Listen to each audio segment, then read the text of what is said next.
Blake Lively has accused her It Ends With Us director and co-star Justin Baldoni of sexual harassment on the set of the movie and a subsequent effort to destroy her reputation in a legal complaint.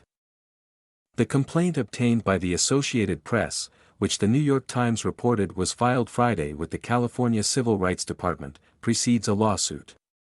It names Baldoni, the studio behind the romantic drama It Ends With Us, and Baldoni's publicists among the defendants. In the complaint, Lively accuses Baldoni and the studio of embarking on a multi-tiered plan to damage her reputation following a meeting in which husband Ryan Reynolds addressed repeated sexual harassment and other disturbing behavior by Baldoni and a producer on the movie. The plan, the complaint said, included a proposal to plant theories on online message boards, engineer a social media campaign and place news stories critical of Lively. Baldoni enlisted publicists and crisis managers in a sophisticated, coordinated, and well-financed retaliation plan meant to bury and destroy Lively if she went public with her on-set concerns, the complaint alleges. To safeguard against the risk of Ms. Lively ever revealing the truth about Mr. Baldoni, the Baldoni Wayfarer team created, planted, amplified, and boosted content designed to eviscerate Ms. Lively's credibility, the complaint states.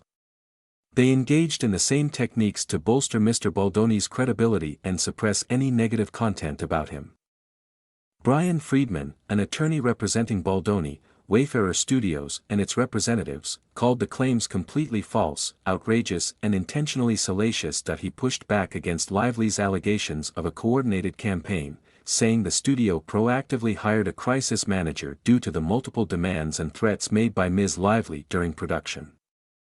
Friedman also said Lively threatened to not appear on set and not promote the film if her demands were not met. Those demands were not specified in the statement, but Lively's complaint lists 30 demands that she said Baldoni and others agreed to after their tense sit-down over her hostile work environment concerns, among them, no more showing of nude videos or images of women to Lively and others on set, and no more discussions about pornography, sexual experiences or genitalia.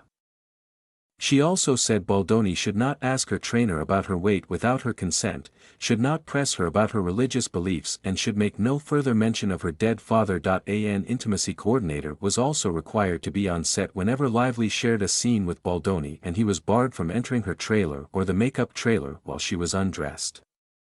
I hope that my legal action helps pull back the curtain on these sinister retaliatory tactics to harm people who speak up about misconduct and helps protect others who may be targeted, Lively said in a statement to the Times. A representative for Lively referred the AP to the Times report, in which Lively denied planting or spreading negative information about Baldoni or the studio.